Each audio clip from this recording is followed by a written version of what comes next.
Within an ecoregion, there are multiple actors. Some of them are producers of energy and others are users.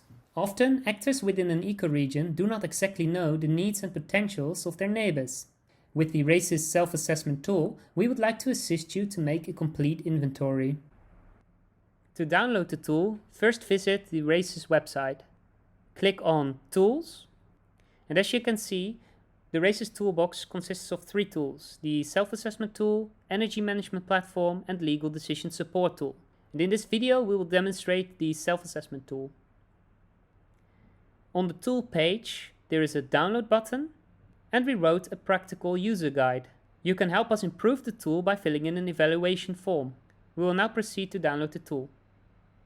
The tool provides a clear overview of 6 indicators: energy supply and demand, electricity potential, heating and cooling potential, stakeholders, and existing infrastructure. The tool is focused on early stages of project development, when stakeholders are just getting to know each other. By discussing the results together, you will not only learn something about yourself, but also about your neighbors. And that is the first step in building an ecoregion. The tool consists of 3 parts. In the first step, you are asked to describe your region.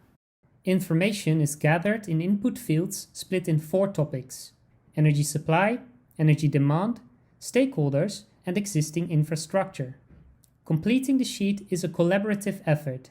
By collecting the perspective of each individual stakeholder, a complete picture of the region is obtained. We will now look at the region description more up and close to provide you with an example of how it works. The Residonia area that we introduced earlier has plans to develop a district heating network for its residential area. The current energy system uses natural gas at a temperature of about 60 degrees Celsius. One of the candidates for supplying the district heating network is a waste incinerator. The waste incinerator produces heat and electricity. Recently, we learned that the waste incinerator closes for maintenance for about 5 to 10% of the year.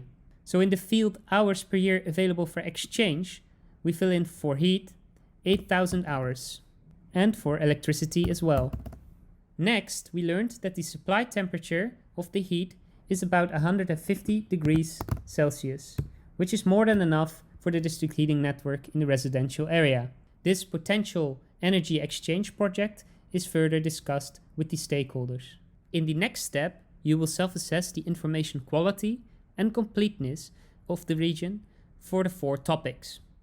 This is done by answering several statements, where a score of 1 means the statement does not apply, and a score of 5 means the statement fully applies to your situation. Scoring can be done individually or negotiated between the stakeholders in a meeting. For Residonia, we recently modeled the future energy demand. So in this field, I'll change the score of 1 to 5. And as you can see, the total score at the bottom is updated automatically. All the results of both the region description and the self-assessment questions are tallied up and presented in a results sheet, which you can find in the next step. The scores are added up and presented in a spiderweb diagram with a short indication for what can be your next step to improve the data.